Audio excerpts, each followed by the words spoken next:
প্রিয় দর্শক, আসসালামু আলাইকুম। আমি মোহাম্মদ আবু হানিফ হাশেম।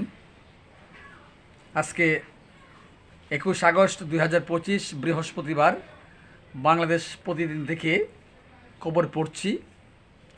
আমি প্রধান শিরোনাম বলি। সিএসি যাচ্ছেন কানাডা। পরিবেশ, বন ও জলবায়ু পরিবর্তন উপদেষ্টা সৈয়দা রিজওয়ানা হাসান বলেছেন, দায়িত্ব নেওয়ার পর 12টি হাতির মৃত্যু। গ্যাস না থাকায় শিল্প উৎপাদন ব্যাহত। প্রধান উপদেষ্টা ডক্টর মোহাম্মদ ইউনূস বলেছেন, সুস্থ সবল প্রজন্ম গড়ে তুলতেই হবে। বাংলাদেশ ব্যাংক গভর্নর বলেছেন, আর্থিক খাতে শৃঙ্খলা পেরানো বড় চ্যালেঞ্জ। 21 আগস্ট গ্রেনেড হামলা, তারেক রহমানের বিরুদ্ধে আপিল শুনানি আজ। গভীর খাদে ব্যাংক খাত,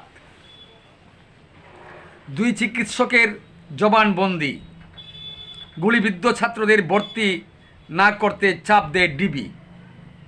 নরসিংদীতে কাপড় ব্যবসায়ীকে কুপিয়ে হত্যা।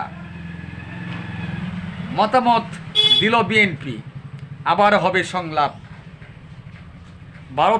ভারতে হচ্ছে নতুন আইন। প্রধানমন্ত্রী মন্ত্রী 1 মাসের বেশি জেলে থাকলে বরখাস্ত। তদন্ত প্রতিবেদন জমা, যেভাবে লুট হয় সিলেটের পাথর। নাগরিক সংলাপে বিশিষ্টজনেরা, ঢাকাকে বাঁচাতে সমন্বিত উদ্যোগ প্রয়োজন। 6 দিনের কর্মসূচি বিএনপির প্রতিষ্ঠা বার্ষিকীতে।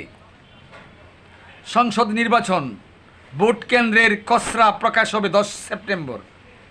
বিদ্যুৎ খাতে মাফিয়া লুটেরা। রাজধানী ঢাকায় 7তলা বস্তিতে আবার আগুন। ভারতে আওয়ামী লীগ কার্যালয়ে তুলফার।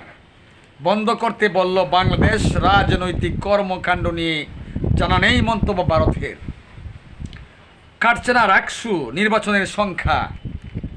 ডাকসুতে হবে কঠিন লড়াই, মনোনয়নপত্র জমা শেষ।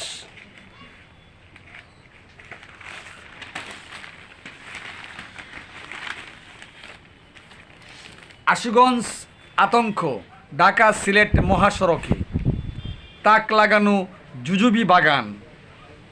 দিল্লির অর্ধশতাধিক স্কুলে বোমা হামলার হুমকি। ছাত্র হত্যার আসামি এখন ইউনূস।